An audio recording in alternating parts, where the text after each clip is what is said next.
Nah, untuk masuk kuliah, kita 15 menit sebelum jam, kita adakan Zoom. Anda sudah masuk ke Zoom. Kalau belum juga, Anda ada perwakilan yang menghubungi saya. Apakah itu ketua atau yang mewakilinya? Ya, kalau tidak ada ketua, tentu ada yang mewakilinya. Jangan sampai menjadi anak yang tidak memiliki kemampuan kritis ya berpikir ya. Udah jelas ketua tidak ada tuh diam aja lagi. Ya ketua nak ada tuh siapa lagi? Itu aneh. Ucapan yang aneh, pikiran yang aneh. Jadi kalau tidak ada ketua tentu ada yang mewakili. Kalau tidak ada wakil, ada yang mewakili. Yang mewakili itu tidak harus wakil. Siapa yang berjiwa besar? Pak, ingat nak kuliah hari ini, Pak? Apakah kita jadi kuliah hari ini, Pak? Tuh.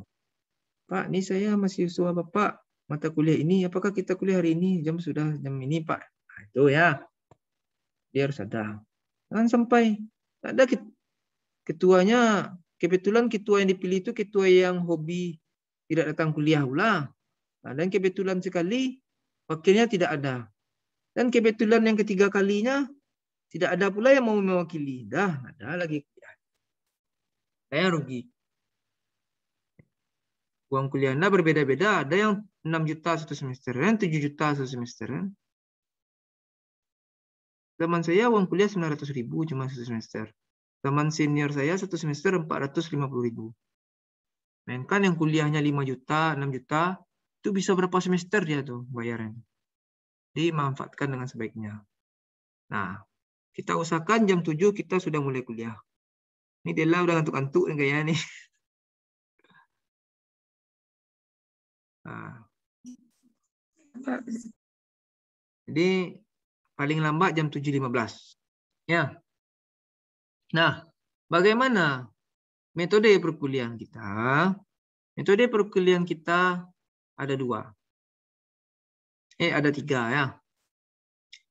Pertama, sinkronus. Sinkronus itu artinya sinkron, langsung. Ini sudah banyak yang ngantuk-ngantuk ini, menguap-nguap. Sinkronus itu adalah secara langsung, interaksinya bisa secara langsung. Dan langsung tanggapannya secara langsung. Seperti apa? Seperti sekarang ini, melalui Zoom meeting ini. Coba saya sapa, Vernika dan Adinda. Hadir, Pak. Adinda? Adinda? Adinda ini sudah berada di dunia lain kayak ini. Tapi dia ke WC. Oh, dia ke WC ya. Oke. Jadi, saya menyapa, Anda tersapa. Ya, berarti itu sinkronus. Nah, itu metode pertama. Metode kedua, asinkron. Asinkron berarti dia tidak sinkron. Seperti forum diskusi. Ya, di forum diskusi itu saya berikan pertanyaan atau pernyataan, silakan Anda jawab, Anda komentari. Tugasnya adalah mengomentari komentar teman dan menjawab juga pertanyaan saya. Ada 2. Dan berbasis tugas juga, ada tugas yang harus dikumpulkan. Atau ada juga kuis gitu. Itu dia. Kalau asinkron. Yang ketiga metodenya adalah campuran. Ya, campuran. Nah, ketika asinkron itu saya tidak harus masuk ke kelas. Saya hanya memberikan forum diskusi saja. Atau tugas-tugas lainnya. Nah, perkuliahan kita itu bisa jadi di luar jam. Tidak harus sesuai di jam portal. Harinya juga bisa berbeda. Bisa jadi hari Rabu, bisa jadi hari Minggu, bisa jadi hari Sabtu. Nah, ini kita harus mengganti perkuliahan kita yang libur kemarin. Ya, harus ganti. Nanti diskusikan sama teman Anda. Saya berikan jadwal saya yang bisa. Ya, nanti kita cari kapan kita bisa mengganti perkuliahan kita. Atau kita ganti saja perkuliahan kita tuh dengan perkuliahan asinkron. Nah, kita tidak Zoom. Nah, kalau perkuliahan seperti itu, kita waktunya bisa bebas. Jadi kita fleksibel kuliah ini ya, fleksibel. Jadi tidak harus di jamnya, fleksibel. Nah, untuk masalah tugas, saya akan menilai tugas itu. Dan juga saya lihat yang telat-telat memberikan tugas. Nah, semester kemarin ada tugas yang dikirimkan berbulan-bulan telatnya. Dan itu rata-rata hampir semua tugasnya seperti itu. 1 minggu, 4 hari, 3 hari, terus seperti itu. Tapi dia tidak pernah memberitahu kepada saya penyebabnya atau segala macamnya. Ya langsung tugasnya bernilai rendah. Karena tugasnya telat-telat terus. Dia tidak serius dia mengerjakannya. Nah, jadi penilaian saya, kita lihat ini ya di e-learning ya. Penilaian saya itu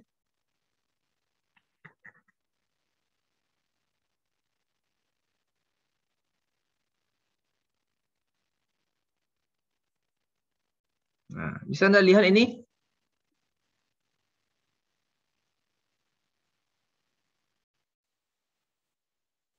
Halo?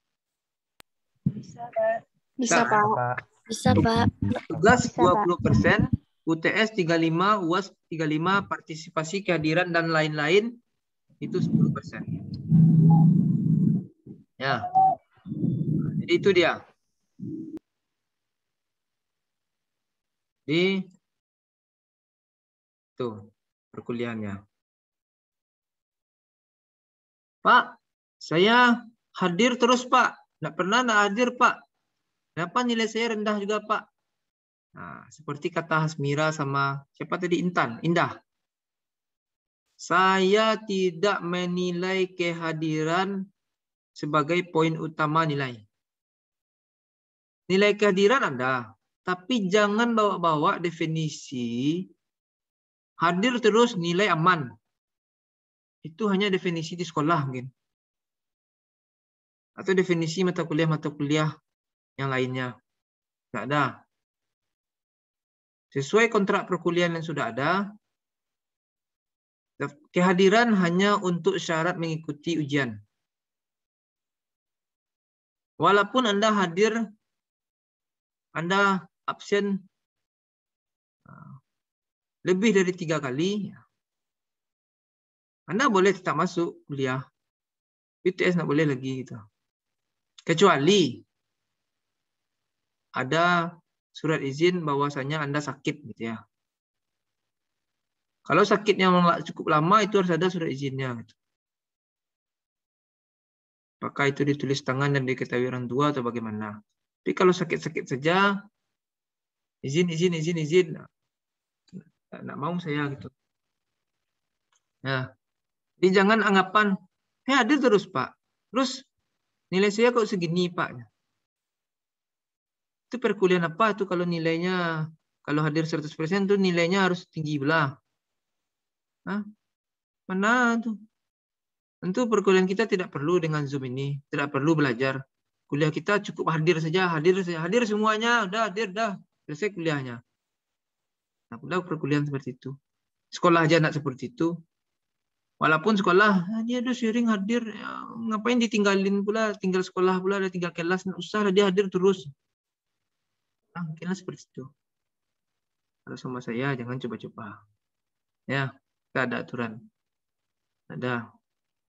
Kita kualitas harus kita junjung. Ya. Oke.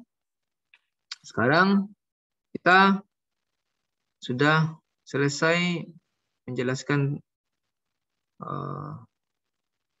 bagaimana kontrak-kontrak kita dalam perkuliahan. Kemudian saya tekankan lagi, saya akan tahu mahasiswa yang tugasnya nyontek. Nyontek ini ada 2 ya definisinya. Pertama nyontek ke Google, yang kedua nyontek ke teman. Nyontek ke Google saya akan tahu.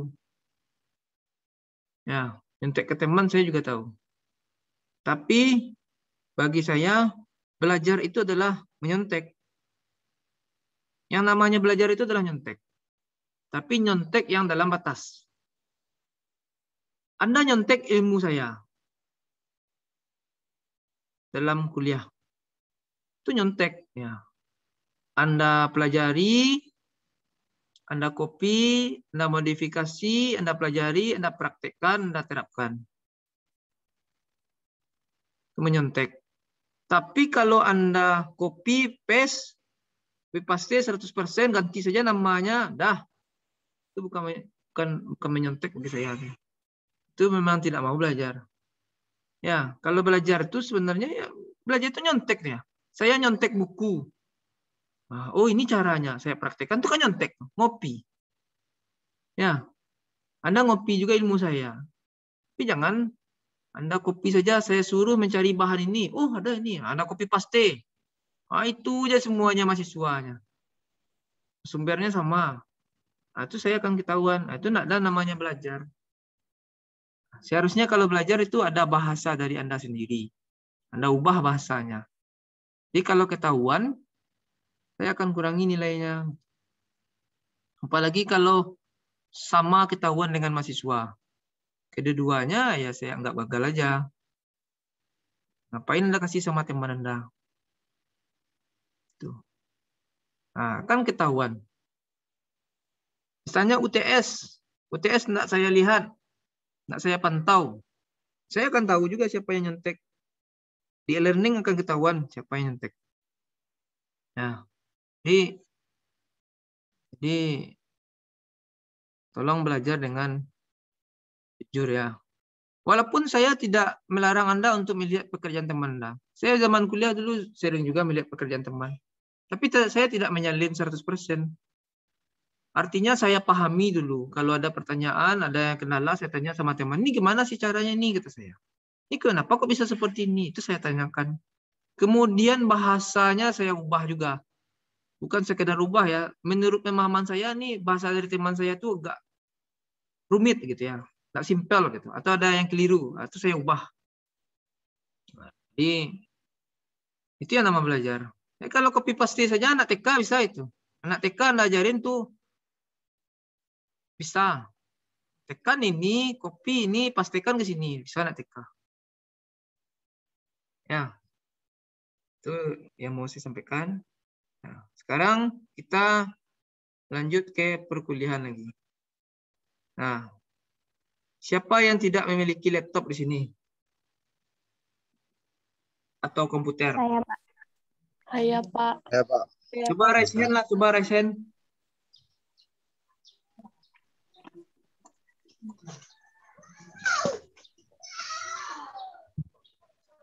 Nah, jadi mau tak mau Anda menggunakan laptop atau komputer. Tapi saya tidak mengharuskan Anda membelinya. Anda bisa saya meminjamnya, menyewanya, apakah itu di warnet atau lain segala macamnya. Pokoknya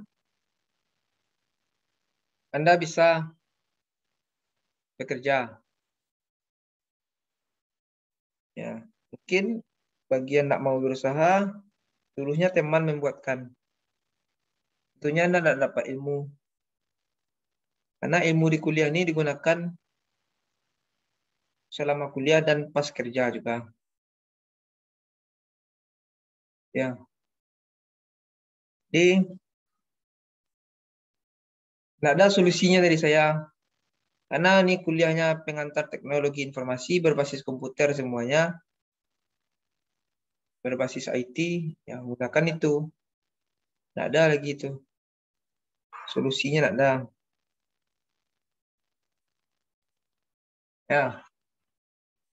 Kalau tidak ada duit untuk apa-apa ya. Agak aneh juga gitu ya. Buktikan kalau memang tidak ada duit. Saya tidak menyuruh membeli ya. Kalau untuk beli mungkin ya tidak ada duit. Tapi kalau untuk nyewa kan ada itu. Pergi ke warnet atau ke rental komputer. Kalau di warnet, warnetnya gamer Pak, nggak ada Excel segala macam Pak, nggak ada Word, nggak ada program-program susah installnya Pak. Ya pergi ke rental komputer, bukan ke warnet Anda pergi. Ini nggak ada alasan. Tapi kalau setiap ada kendala, Anda bisa menjapri saya atau chat di. Oke, sekarang kemarin saya sudah mengatakan kepada Anda ada file yang harus Anda download ya, file Word ya. Ini yang punya laptop Word-nya versi berapa? 2000 berapa? 2010, Pak. 2010, Pak. Nggak ada yang pakai 2003 kan? Enggak, cuma 2007 ada juga, Pak. 2007? Ada, Pak. Nah, gantilah, jangan 2007. Berarti kalau 2010 boleh, Pak? Ya boleh lah, 2010 minimal. Baik, Saran Pak. saya 2019. Nah, akan banyak program yang harus Anda download. Dan itu menghabiskan kuota Anda. Untuk Office saja itu sekian giga. Dan downloadnya mungkin bisa lama. Jadi nanti saya, kalau untuk program itu saya berikan seminggu sebelumnya.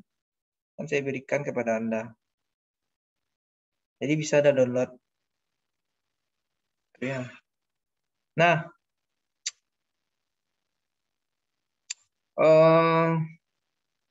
kita mulai perkuliahannya ya. Kita lihat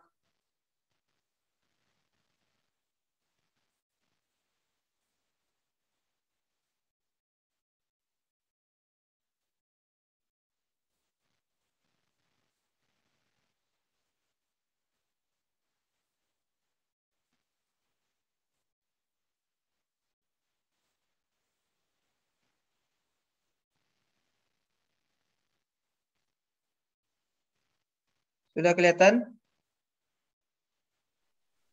Ada, Pak. Ada, Ini Pak. S1 atau D3 nih? D3, Pak. D3, Pak. D3 ya. Pak. Oke. Nah, semasa sekolah, siapa yang belum pernah belajar komputer?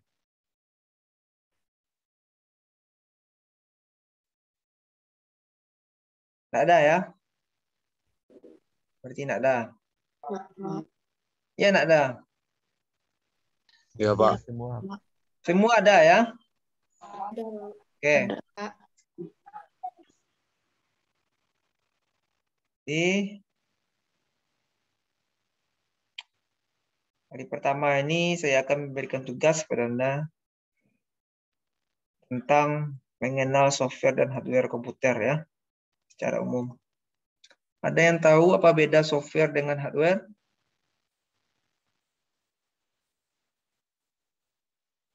Ada yang tahu?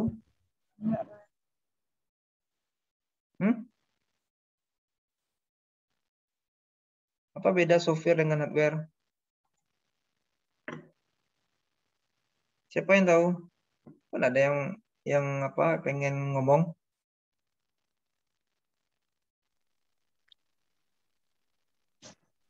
Kalau hardware itu sumbernya, Pak. Kalau software itu program-program yang menjalankannya, Pak. Ya. Kalau software, ya dari bahasa dia software. Apa tuh? Apa tuh soft artinya tuh? Lunak. Nah, jadi ware itu perangkat. Jadi dia perangkat lunak. Perangkat lunak tuh artinya dia tidak bisa dipegang gitu ya. Dia berbasis program. Jadi software itu adalah program. Ya, program aplikasi. Ya. Tuh. Kalau hard keras, ware. Perangkat keras. Jadi dia bisa kita pegang. Ya, wujudnya nyata. Ya, perangkat keras. Memang keras dia. Ya. Software dan hardware ini dia sejalan. Hardware dijalankan oleh software, dijalankan oleh aplikasi. HP Anda tuh yang Anda pegang sekarang itu adalah hardware. Tapi dia tidak bisa jalan kalau tidak ada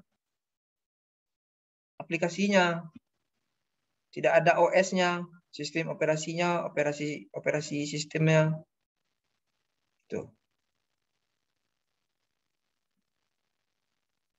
Laptop tidak akan bisa hidup kalau tidak ada hardware-hardware lainnya. Misalnya baterai, itu hardware. Tapi dia tidak akan bisa jalan kalau tidak ada Windows-nya atau tidak ada Linux atau segala macamnya ya.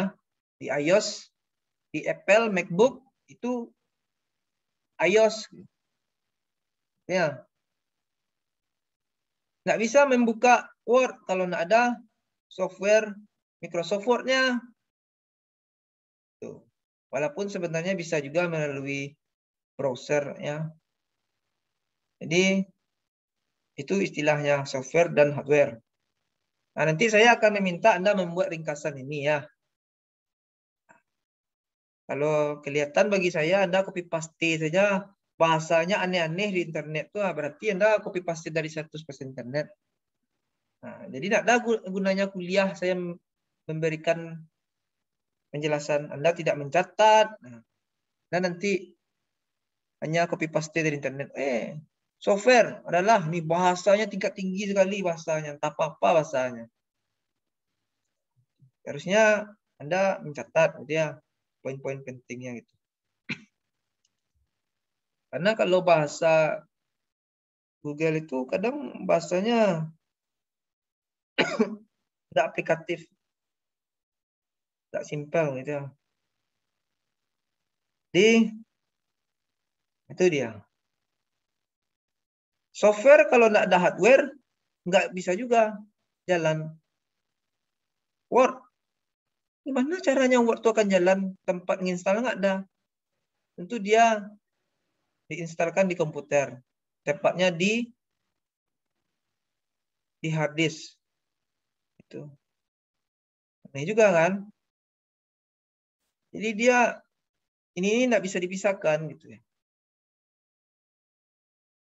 Nah, pasti dia memiliki software di dalamnya. Pasti dia memiliki hardware di dalamnya. Contohnya flash disk. Apakah di flash disk itu ada software? Pasti ada. Tapi softwarenya itu di dalam hardware-nya itu. Ya. Ada bahasa-bahasa pemrograman di dalamnya gitu ya. Di rangkaian PCB-nya itu ya, di rangkaian mesinnya itu ada programnya. Kalau enggak, mana bisa jalan. Jadi, itu yang namanya teknologi informasi ya. Software itu nanti dia bisa mentransfer informasi dari tempat ke tempat ini. Software itu membantu hardware itu berjalan dengan baik. Kalau enggak, dia tidak bisa jalan dengan baik. Contohnya, Anda memiliki VGA card komputer ya, VGA eksternal. Anda pasang di komputernya. Lalu Anda main game. Itu tidak akan jalan VGA card-nya. Karena drivernya, software dari VGA card itu belum terinstall. Dia nggak jalan, nggak terbaca. Layarnya pun pasti besar, nggak bagus layarnya. Nah, game tidak akan jalan. Game tetap jalan, tapi game bisa jadi jalan, bisa jadi tidak jalan. Kalau jalan pun dia akan patah-patah. Nggak jalan fungsi dari hardware VGA tersebut. Jadi dia sejalan ini. Software itu membantu hardware itu berjalan dengan lancar. Kalau hardware saja nggak bisa jalan. Tetap ada rangkaian-rangkaian di dalamnya, gitu ya. Jadi software itu bukan hanya aplikasi yang Anda klik-klik itu. Nah, dan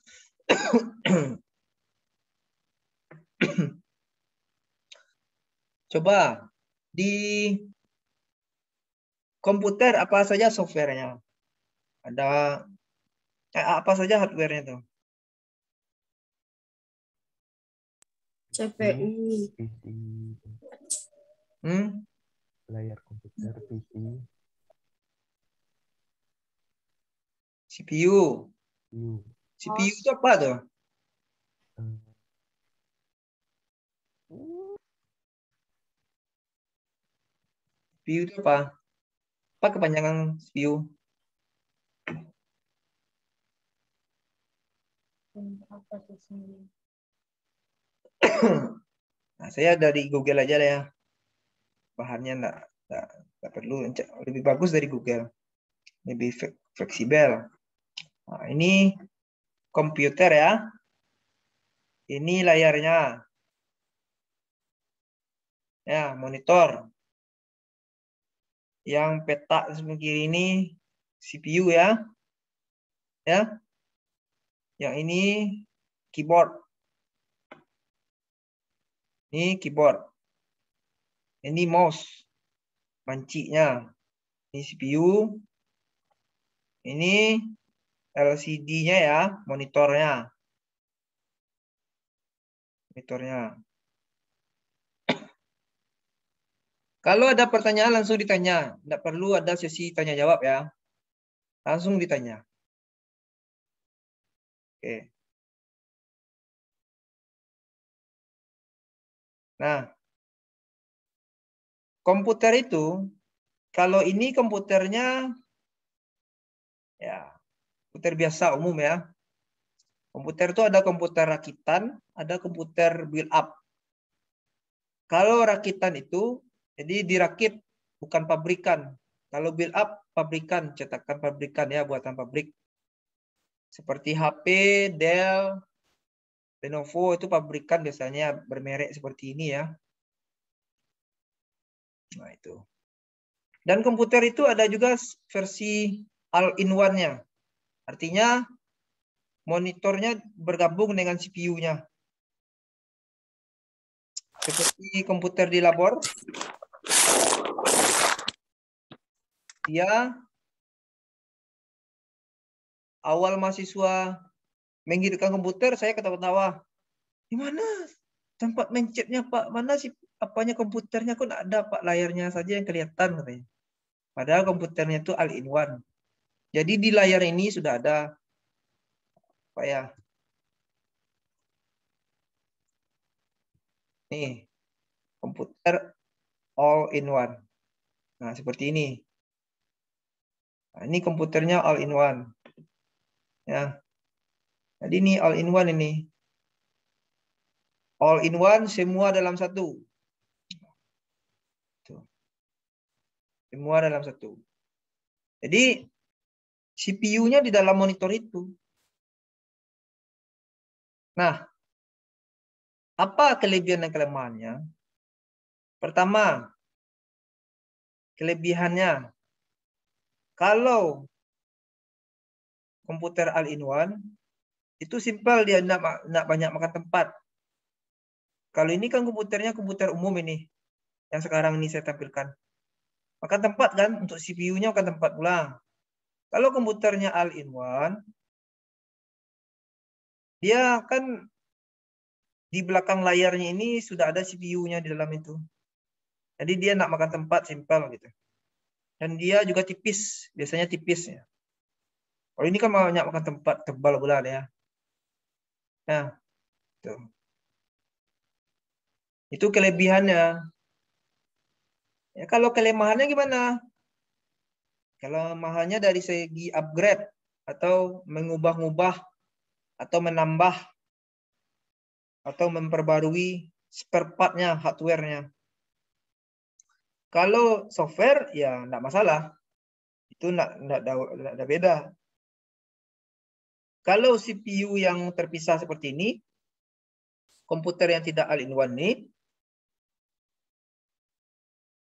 itu barang-barangnya seperti ini ya.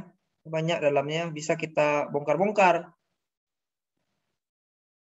Barang-barangnya bisa kita bongkar. Mudah kita bongkar. Bisa kita bongkar-bongkar ya. Isi dalamnya bisa kita bongkar-bongkar. Nah ini. Bisa kita bongkar-bongkar ya. Nih, bisa kita bongkar-bongkar. Tuh.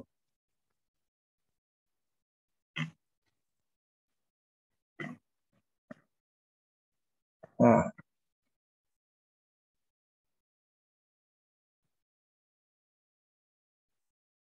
Nah ini dia. Bisa kita bongkar-bongkar. Tetapi kalau dia all-in-one, kita bisa bongkar juga. Tapi dalam penggantian spare part itu cenderung susah. Kalau mau diganti, kadang ada yang tidak bisa diganti. Kalau mau ditambah, kadang ada yang tidak bisa ditambah. Tuh. Dia tidak bisa ditambah. Kalaupun bisa ditambah, cari spare part-nya susah. Karena rata-rata itu bawaan pabrik. Memang nak ada rakitan, itu memang 100% bawaan pabrik. Kalau komputer all-in-one tadi. Ya, bawaan pabrik. Kita bongkar, ternyata memorinya kita mau nambahin memori. Memorinya udah penuh slotnya, nggak ada slot kosongnya. Mau tambahin memorinya, ternyata memorinya beda pula jenisnya. Atau power supply-nya rusak. Power supply-nya ternyata kecil, nggak ada orang jual. Kalau ini kan tidak. Kalau komputer rakitan ini ya tidak. Ataupun komputer build up ya yang terpisah bukan all-in-one juga tidak. Tapi kalau komputer build up ini yang juga susah nih, komputer build up ya, bukan all-in-one. Susah juga. Kalau khususnya power supply biasanya, power supply-nya itu agak beda dari power supply yang lain. Kalau kita cari yang sama beda gitu ya. Susah. Tapi bisa karena casingnya besar, kita bisa menggunakan power supply yang dijual orang di luar. Jadi kalau dari segi penggantian barang, upgrade segala macam, itu unggul lah komputer rakitan, bukan komputer all-in-one. Ya. Nah, bagian-bagian dari komputer ini silakan Anda baca. Saya beri waktu Anda membacanya. Bentar. Nah, silakan Anda baca. Di situs ini, nanti saya tanya.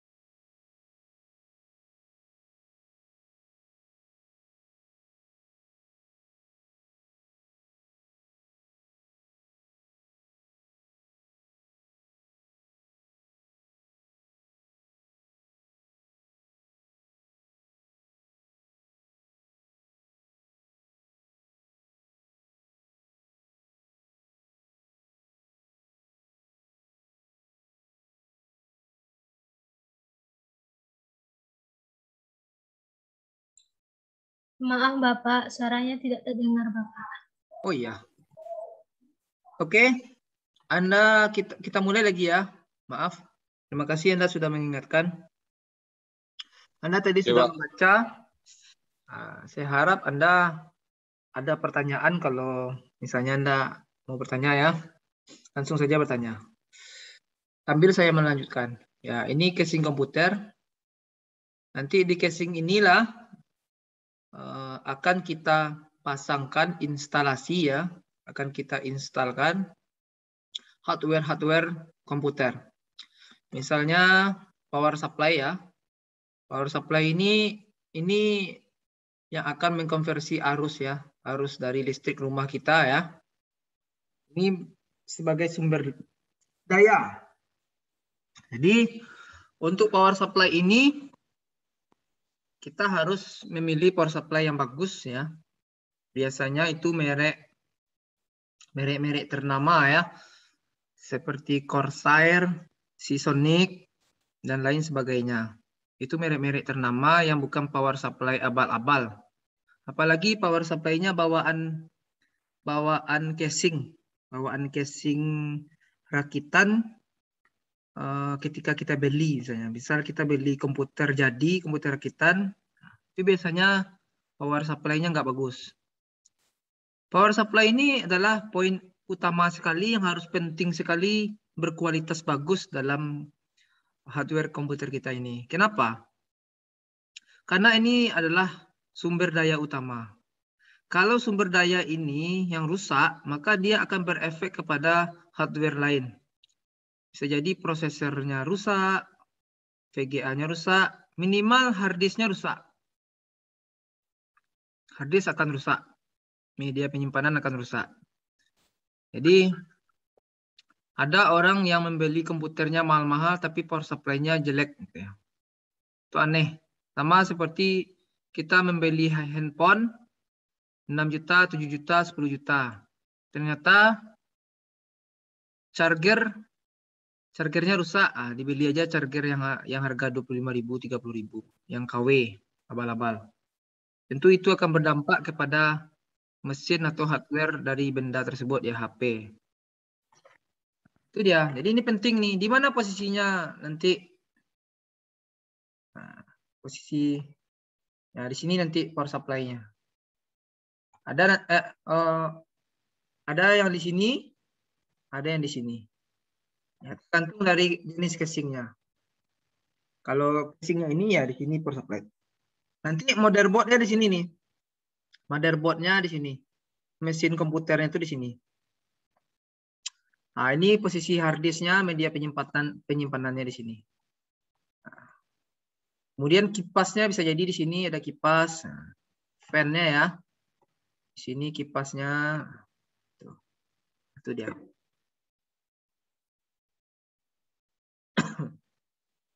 Ya.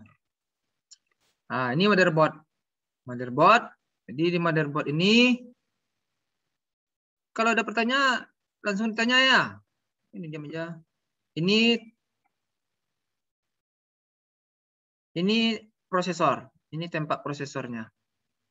Ya, ketika dibuka ini nanti ada prosesornya. Ini slot ya, memori RAM. Jadi sering orang salah mengistilahkan memori dengan hard disk ya. Saya sudah tambah memorinya masih banyak, padahal itu hard disk bukan memori. Jadi beda ya. Ini memori RAM ya, memori. RAM random access memory. Nah, ini ada 4 slot.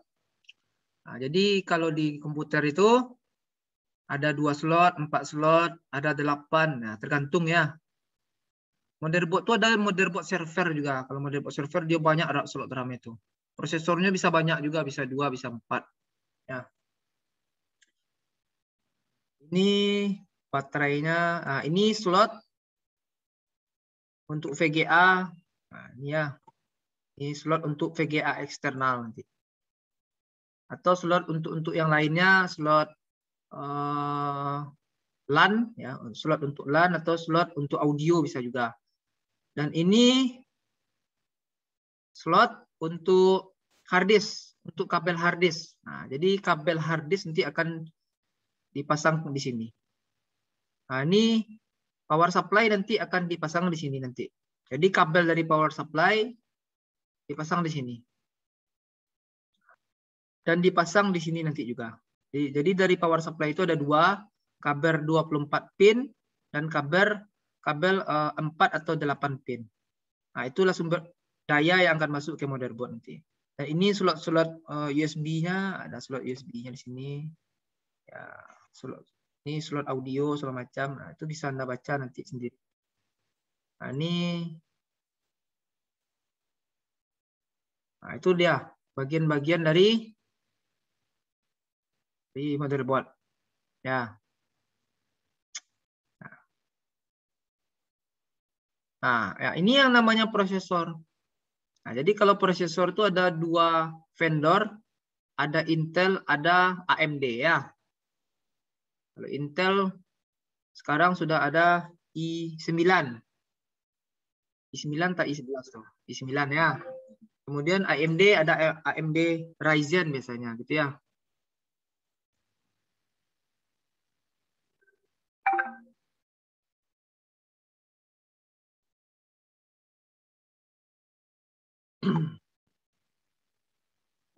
Nah, prosesor ini ya, sama dengan kepala otaknya nih. Dia yang menjalankan. Jadi prosesor di HP juga ada prosesor. Misalnya prosesornya Snapdragon, misalnya MediaTek gitu ya. Kalau yang di Android ya. Nah, kemudian ada kecepatannya berapa GHz, berapa core-nya gitu ya. Berapa core, berapa thread-nya. Jadi itu menentukan kualitas. Kalau misalnya Anda mau membeli komputer, nanti pilihlah prosesor yang 4 core-nya, 4 otaknya. Ya, 4 core-nya. Jadi kalau 4 otaknya seperti Core i5, ya di Intel Core i5 atau Ryzen 5 misalnya. Itu otaknya 4. Core intinya 4. Jadi kalau 4 intinya dia prosesnya itu tidak berat gitu ya. Kalau masih dual core, nah 2 core-nya itu lumayan berat untuk menjalankan beberapa aktivitas bersamaan. Jadi begitu juga HP. HP kalau nggak kuat core juga lemah dia, sering lola. Ini chipset. Kemudian ini memori. RAM, Random Access Memory. Ini memori. Memori ini untuk menampilkan nanti ini. Nah, kalau memorinya bermasalah, tampilan layar komputernya akan blank, hitam saja. Ya. Atau bisa jadi blue screen. Bisa jadi blue screen. Tiba-tiba jalankan program, terus error muncul layar biru. Nanti yang dinamakan blue screen. Nah, jadi memorinya rusak. Kalau rusak total, hitam layarnya. Atau memorinya tidak terbaca, hitam layarnya.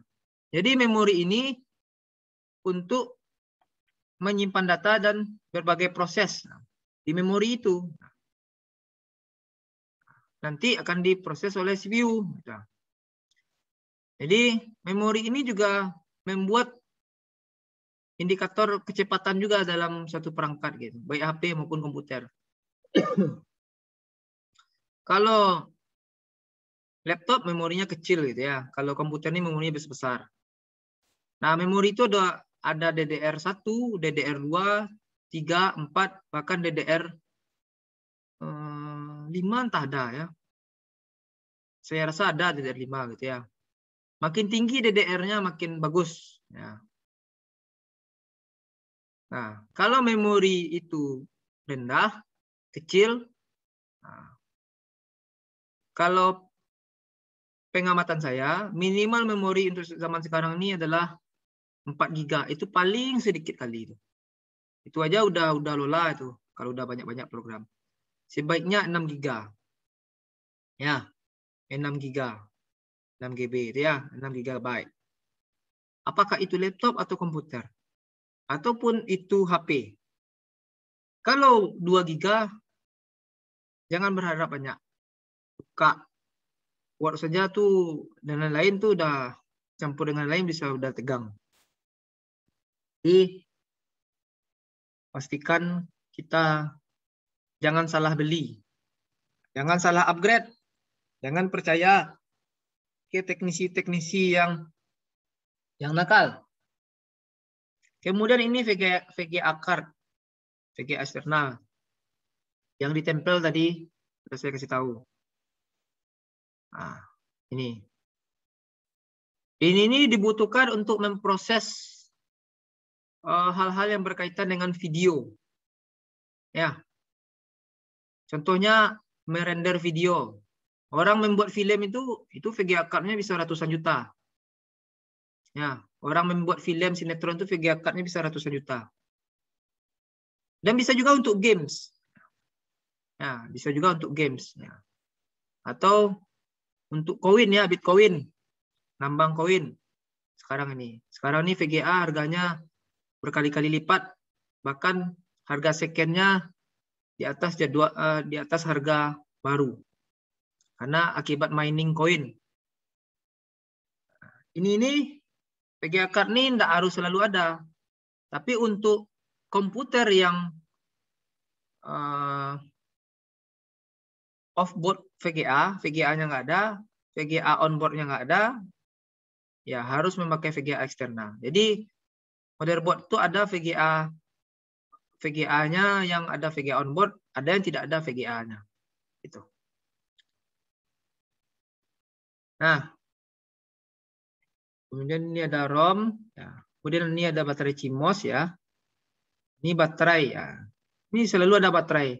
Komputer kita itu ada baterai ya. Itu yang menyimpan settingan-settingan kita dan menyimpan jam segala macam. Makanya kalau mati pun laptopnya atau komputernya, jamnya tidak perlu kita atur lagi karena dia tersimpan dalam ada baterai yang menjadi sumber dayanya, walaupun mati laptopnya gitu, komputernya.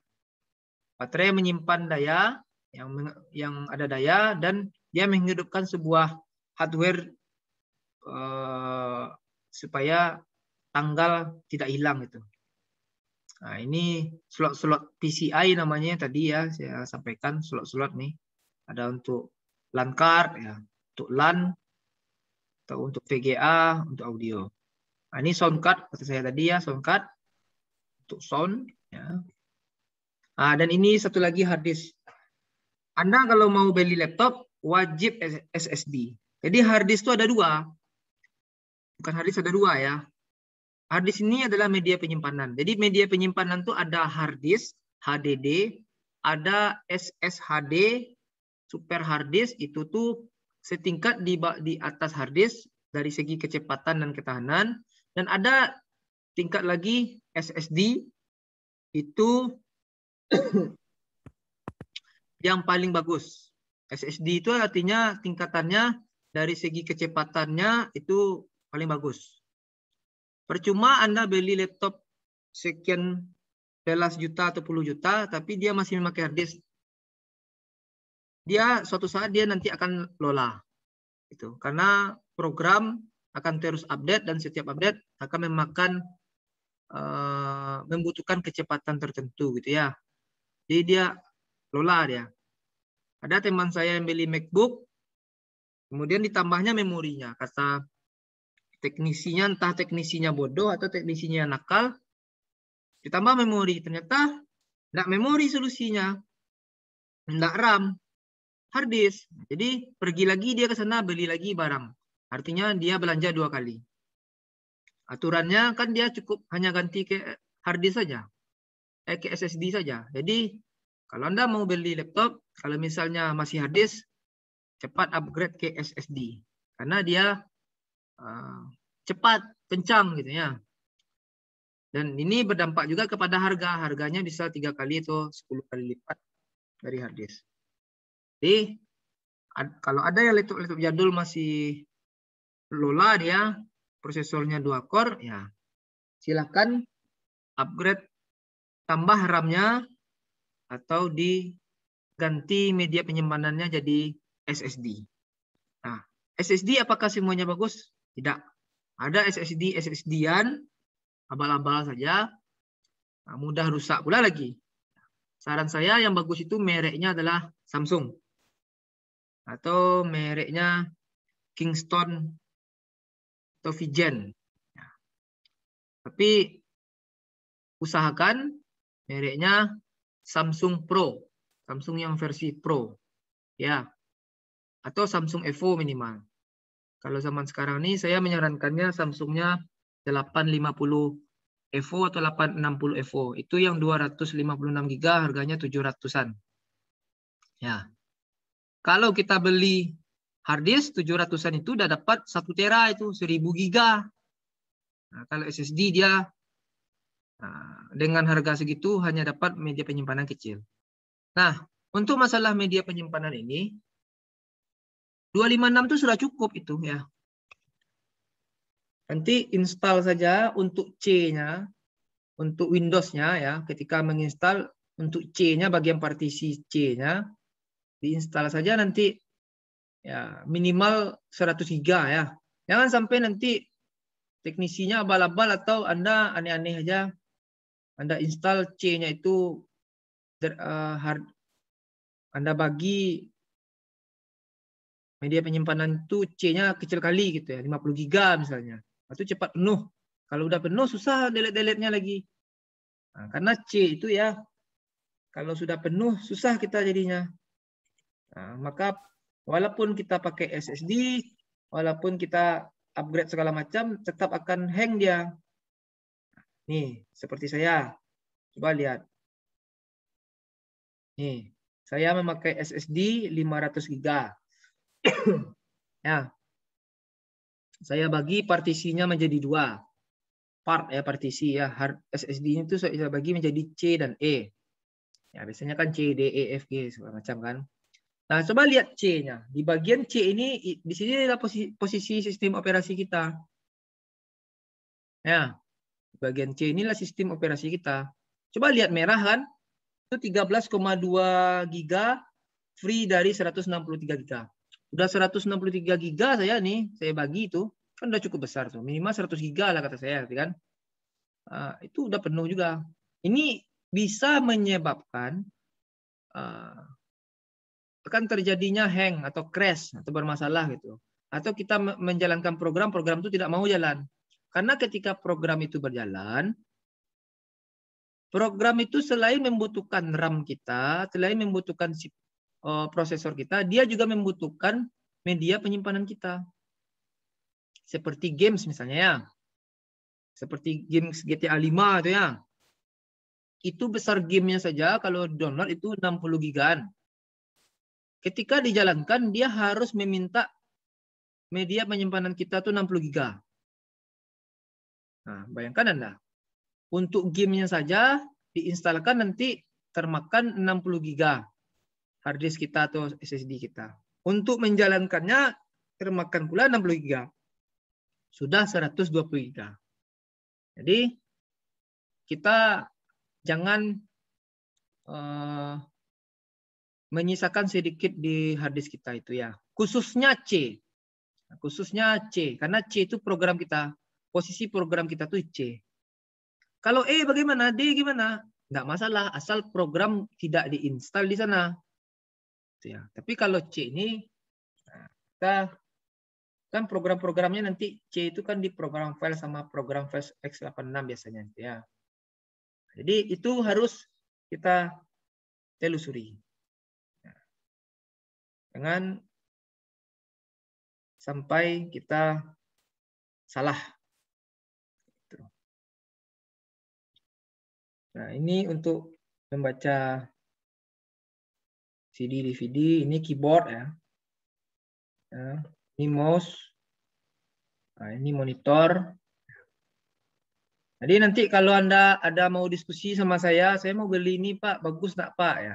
Supaya Anda tidak tertipu, tidak salah beli, boleh silakan. Nah, jadi itulah hardware yang ada di komputer gitu ya. Sedangkan hardware yang ada di handphone ya kita ya bisa Anda pelajari aja sendiri nanti apa hardware-nya. Pak, saya mau tanya Pak. Ya. Apakah speaker termasuk dari hardware Pak? Apa? Apakah speaker termasuk dari hardware Pak? Speaker? Ya Pak. Iya. Pokoknya yang berupa benda yang bisa dipegang itu kan hardware itu. Jadi apakah itu hardware wajib? Ya enggak, harus. Kalau speaker eksternal kan harus gitu. Tapi kalau untuk mendengarkannya kalau di CPU Kan rata-rata CPU itu nggak ada speaker internalnya. Kalau ada speaker bawaan casingnya ya kita nggak perlu beli speaker. Tapi kalau nggak ada tentu kita butuh speaker gitu. Jadi hardware itu.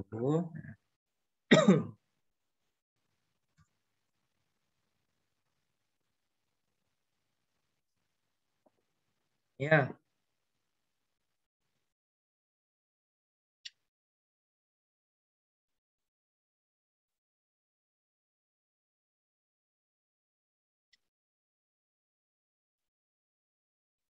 Nah, beda di sini nih. Nah, kalau hardware bisa dipegang secara fisik, sedangkan software tidak bisa. Tuh.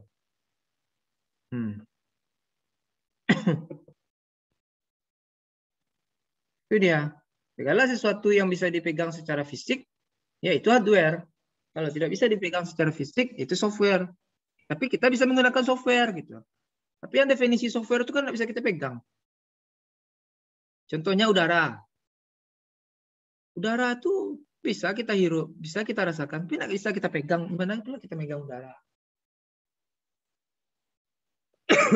Itu ya. Sekarang saya mau share ke Anda gimana cara mencek spek komputer. Ya. Coba dilihat. Apakah sudah tampil layar desktop saya nih? Sudah, Pak. Layar desktop ya. Layar desktop ya. Nah, Anda tahu layar desktop kan? Tahu, Pak. Nah, desktop itu layar utama perangkat Anda, komputer.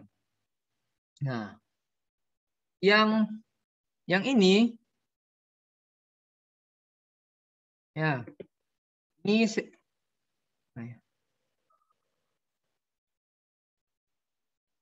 ini kok nggak bisa di apa ya?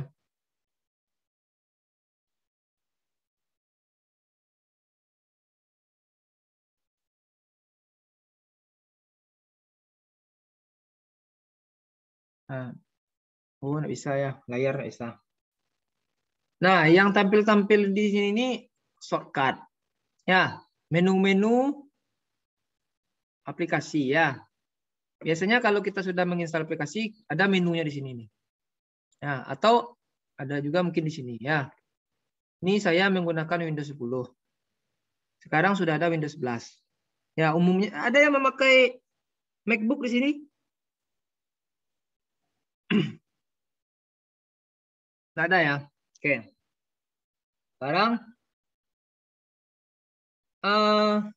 saya mau cek spek komputer saya. Saya klik about your PC. Beda-beda setiap Windows ya. Beda-beda. Ini Windows specification saya. Windows 10 Enterprise versinya ini. Kemudian ini OS-nya, serinya. Berapa bit kah? Nah, bitnya di sini. 64 bit. Nah, ini yang paling penting bagi saya nih. Anda memperlihatkan bit ini. Ya. Prosesor saya Core i7. Core i7 6 awalannya. Kalau 6 awalannya berarti itu generasi ke-6. Kalau 7 generasi ke-7. Tapi syaratnya ini harus 4 angka ya.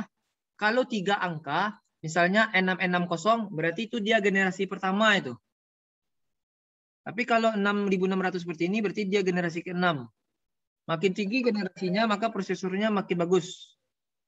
Nah, kalau ini, at 2,6 GHz ini artinya core-nya 2,6 masing-masing core-nya. Core i7 itu ada dia berapa core dia tuh? Coba saya bagi ini. 7 itu.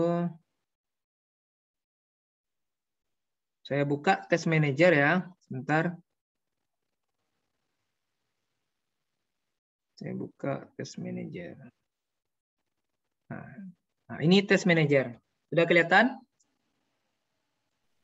Sudah, Pak. Nah, coba lihat proses.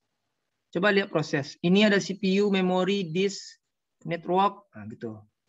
CPU saya 50-an%, artinya jalannya sekian. Kalau komputer Anda atau laptop Anda tegang-tegang, coba lihat CPU-nya dulu.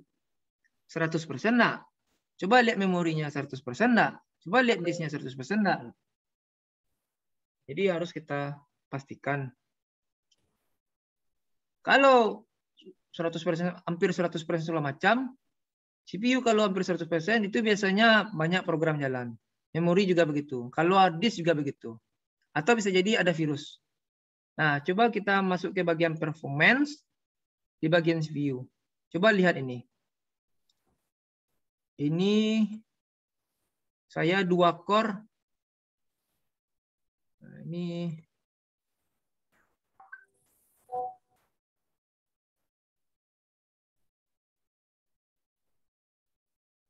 nah, ini 4 core ini. 4 core-nya, 4 CPU. Coba Anda lihat, 4 CPU. Jadi core i7 ini 4 CPU. CPU 0, 1, 2, 3. Jadi 4 core dia. Nah,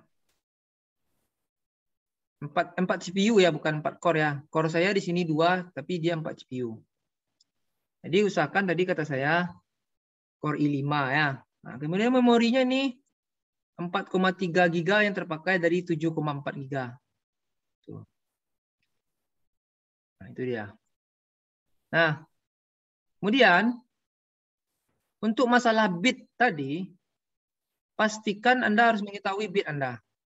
Kalau Anda tidak tahu bit Anda susah menginstal program. Karena ada beberapa program, dia memisahkan antara 32 bit dengan 64 bit. Misalnya gini, program ini hanya bisa diinstalkan untuk Windows 64 bit. Tuh. Nah, ternyata Anda instalkan di laptop Anda yang 32 bit. Nggak mau dia jalan. Jadi harus kita tentukan bitnya berapa. Nah, supaya tidak susah-susah,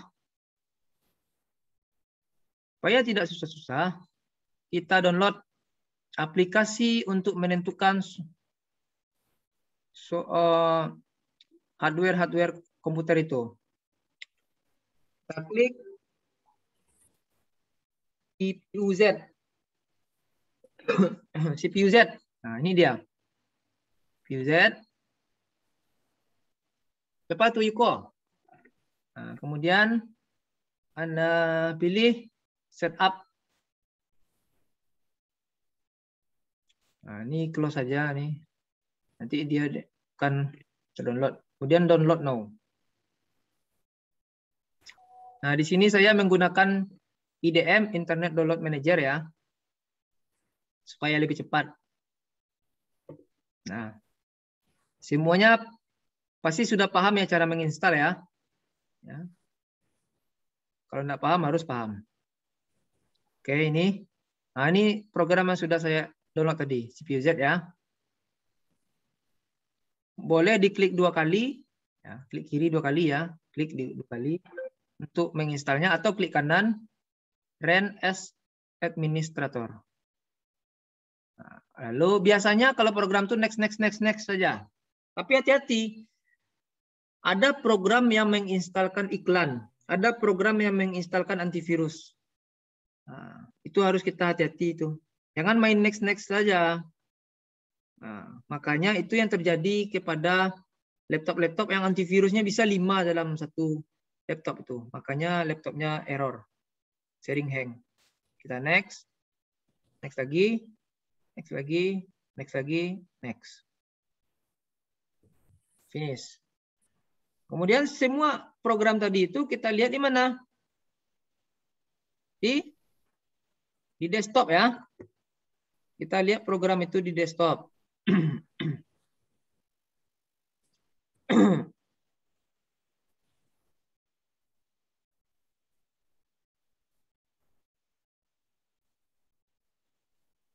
Kan ada ya.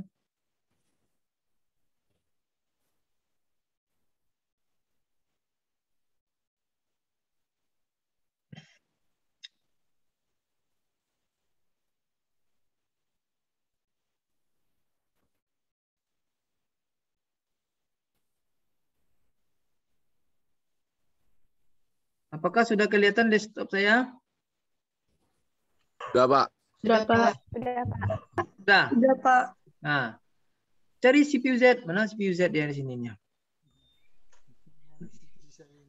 Mana CPU Z?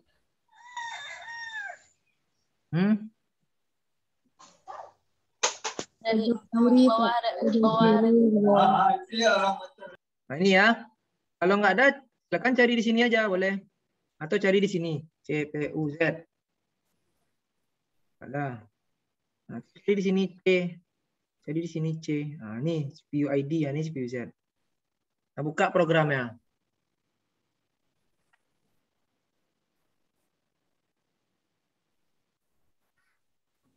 Nah, sudah kelihatan? Sudah, Pak. Nah, Sudah, Pak. ini dia ada rinciannya. Ini bagian CPU-nya, ini rinciannya. Nah, ini mainboard-nya. Ini memorinya. Memorinya 8 GB. DDR4 kalau saya.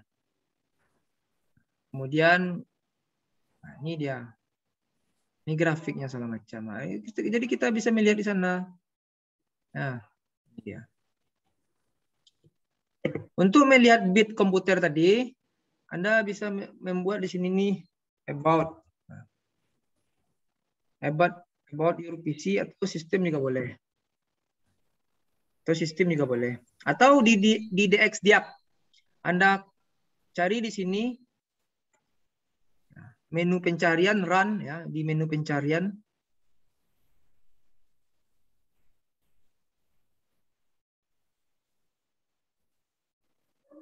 Apakah kelihatan?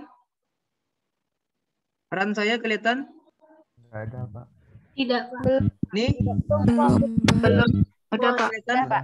Sudah Run kelihatan, Pak. kelihatan? Sudah, Pak. Sudah, Pak. Kelihatan, Pak. Klik run itu. Anda klik DXDiag.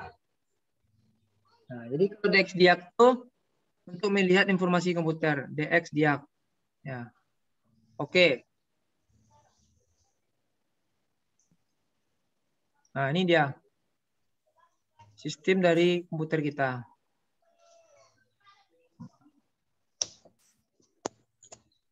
Display. Sound. Nah, bitnya di mana kita lihat nih? Nah, ini ada bitnya nih. Operating system 64 bit. Ya. Itu dia. Jadi kita harus perhatikan bitnya berapa. Nah, saya enggak mau nanya-nanya sama Anda saja bertanya sendiri. Oke, sekarang saya ajarkan Anda mendownload aplikasi-aplikasi. Nih, situsnya Uya. Ini situs kebanyakan banyak sini. Ya. Ya. Jadi saya banyak, ya hampir semuanya saya mendownload di sini. Kalau enggak di bagas.com, bagas31.com. Jadi di sini nih banyak aplikasi yang sebenarnya aturannya kita membayar tapi enggak bayar.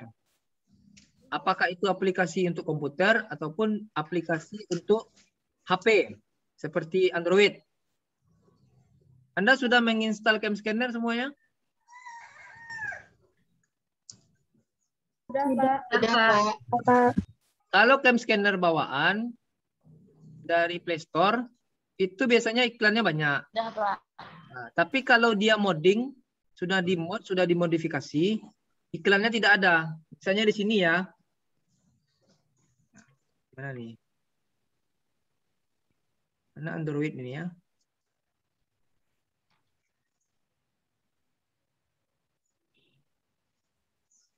Oh, kok nggak ada lagi? Biasanya ada Android di sini nih.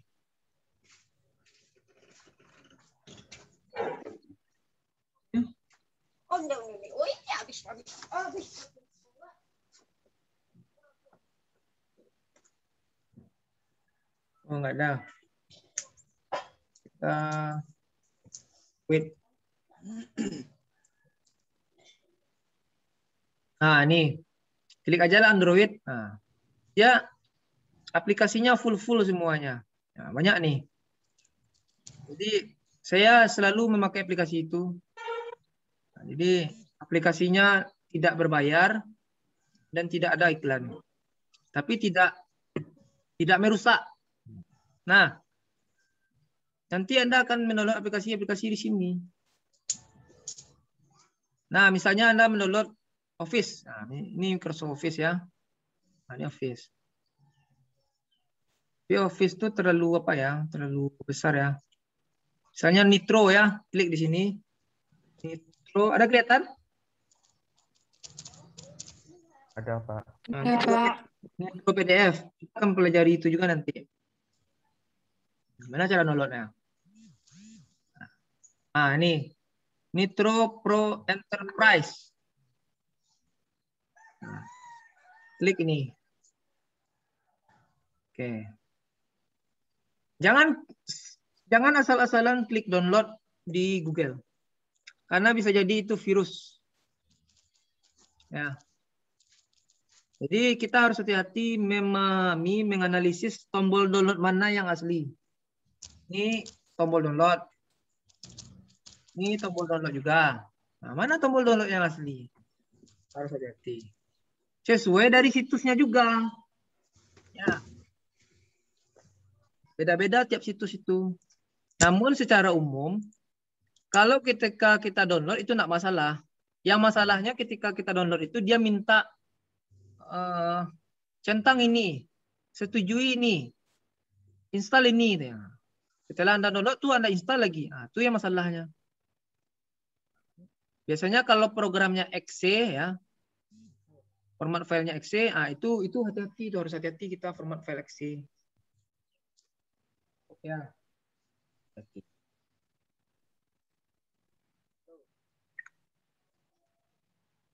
Bentar ya. Ini.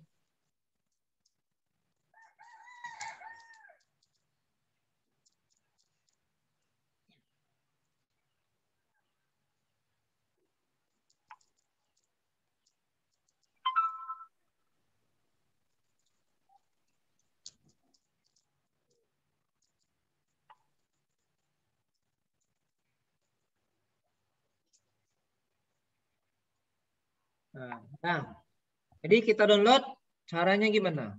Kalau di Kuya ya, bisa di sini, bisa di sini. Kita mau versi 1344. Nah, ini dia. Biasanya downloadnya di ZipFizer tuh ya. Nah, itu download. Klik. Nah, ketika kita klik, kita diarahkan ke sini ya. One more step. Ada kelihatan? Nah, itu salah tuh, enggak ada itu. Dia harus seperti ini nanti ya. Nah, lanjutkan link. Ya. Bukan atau continue download. Nah, continue download ternyata dia akan lagi ke situ. Nah, itu adalah spam itu ya. Itu linknya apa? Suara.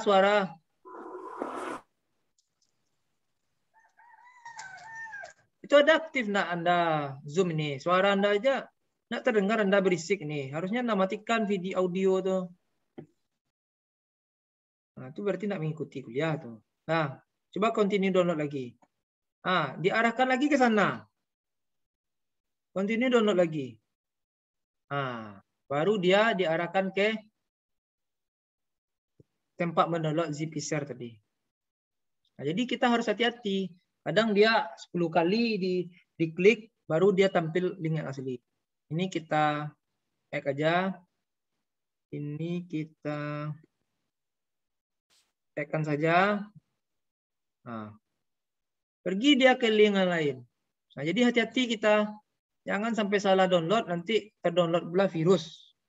Nah, ini kita blok saja. Leave. Dia iklan-iklannya banyak. Itu dia.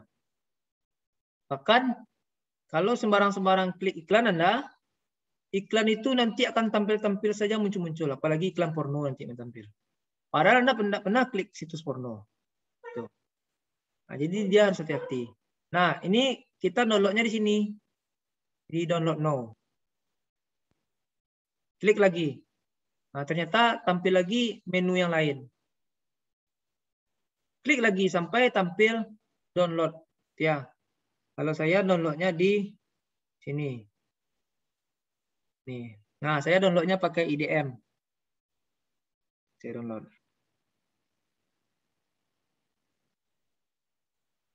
Saya download. Nah, ini kecepatan downloadnya cepat. 6 mega per detik. Ini pakai Internet Download Manager. Kalau pakai Internet Download Manager, kita lebih cepat downloadnya. Nah, ini kecepatannya.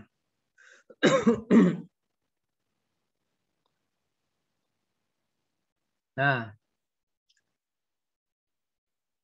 oke. Kita sudah selesai download. Nah, kita lihat di mana posisi kita download tadi. Nah, sekarang coba saya share screen lagi ya.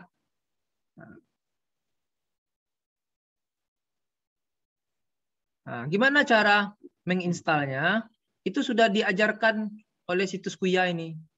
Langkah aktivasinya katanya. Nah, ini dia katanya. Nah, sekarang kita lihat dulu file yang tadi.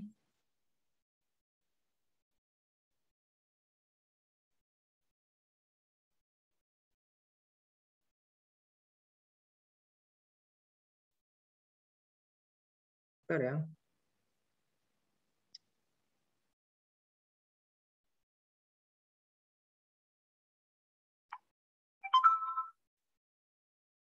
Nah, kita lihat file yang tadi di mana.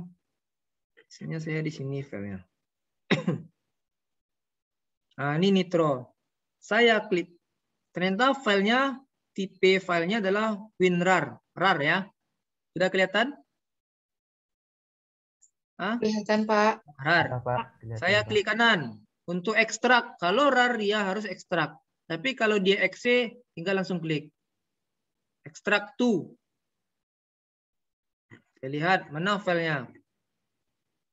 Nah, ini Nitro. Ini Nitro.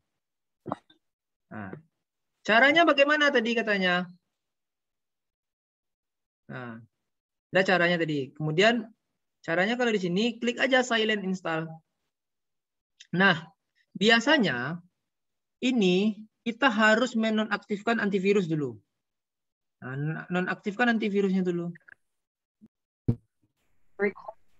Ya, nonaktifkan antivirusnya.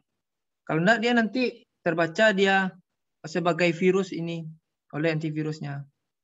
Jadi Anda klik saja silent install, nanti dia otomatis akan jalan sendiri sampai selesai. Nanti akan kalau klik silent install seperti ini, maka akan tampil seperti ini, jendela seperti ini. Nah, tunggu ini selesai dulu. Nah, kalau Anda mau lihat ini kelihatan dia sedang berproses. Coba dilihat ini sedang berproses.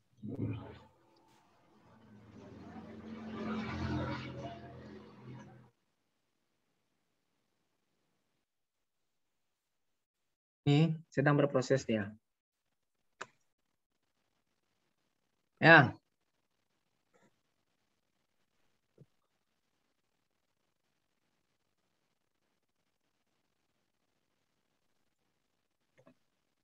Ini biasanya kita next saja. Tapi ada nanti suatu program nih ya, ada add-on-nya, adware, program tambahan. Jadi jangan dicentang program tambahan itu. Biasanya program tambahannya antivirus, nah, ya. Ngapain kita install antivirus? Ini ada yang kuliah yang lain sekarang? Karena ini kita udah lewat ini. Udah 9.51. Ada kuliah lain? Nah, oke. Kita tunggu sebentar ya. Ya, Pak.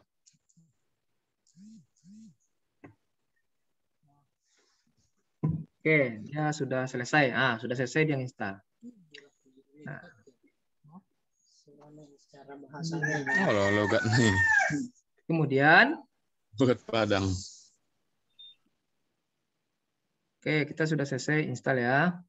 Kemudian kita lihat lagi program tadi. Kita sudah selesai klik silent install. Kemudian kita klik lagi Nitro Pro-nya.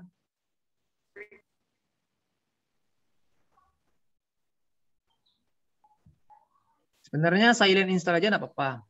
Nah, tapi ini sebenarnya proses tambahannya ya. Nah, ini continue. Nah, ini matikan aja. Visit situs nggak usah. Next. Udah kelihatan tuh. Ya, ini saya install lagi tadi ya.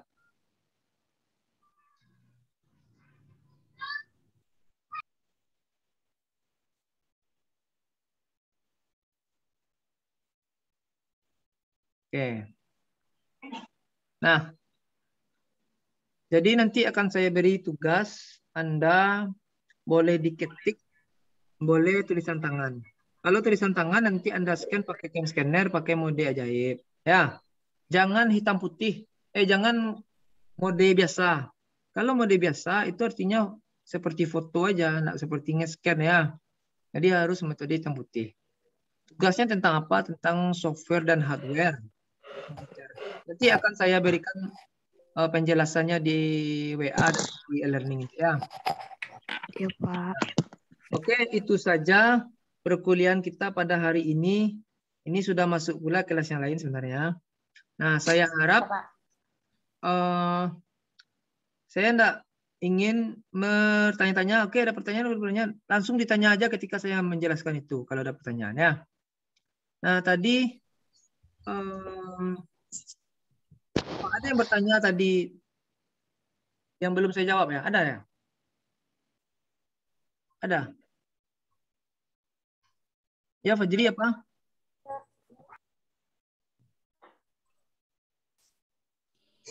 Oke, ada. Nah, silakan Anda keluar dari Zoom ini ya, tapi kita akhiri dulu dengan mengucapkan hamdalah. Alhamdulillah. Tugasnya akan saya share di e-learning dan di WA. Oke, silakan keluar dari Zoom ini yang sesi jam 7 tadi, silakan keluar karena sesi yang jam 9.40 akan segera dimulai. Terima kasih, Pak. Terima kasih, Pak. Terima kasih, Pak. Terima kasih, Pak. Terima kasih, Pak.